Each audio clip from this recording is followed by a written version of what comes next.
ព្រីនេរីនឹងគ្រុតហៅថាសัตว์សសេះបាទអរគុណចំពោះលោកអ្នកដែលធ្វើមកបានទេសនាអរគុណលោកអ្នក656គ្រុតនេះជាឈ្មោះឬជាអ្នកប្រសាទសំស្ក្រឹតកិរុតបាលីក៏កិរុតដូចគ្នាបាទគ្រុតសัตว์សសេះបាទឈ្មោះសត្វបាក់សៃមានក្នុងរឿងបុរាណបានន័យថានិទានជាដកនេះណាបាទនិទានជាដកតែក្នុងនេះគេនិយាយថាជាជំនិះនៃព្រះវិស្ណុព្រះនារីផងដែរបាទបើក្នុងនិទានជាដកគឺជាគូសត្រូវនឹងនាគណាលោកអ្នកជាគូសត្រូវនឹងនាគតែនេះក្នុងប្រទេសរបស់សម្ដេចថាគ្រានោះមានគ្រុឌមួយធំឆាបឆក់នាគយកទៅលោកប្រសេតាប៉ុណ្ណេះហើយបាទ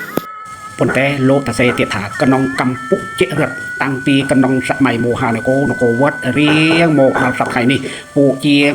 ច្រើនធ្វើរូបគ្រុឌប្រើជាគ្រឿងរចនាមួយយ៉ាងរបស់ប្រាសាទឬក៏ព្រះវិហារឬគេហដ្ឋានរបស់អិសរាជជនខ្លះ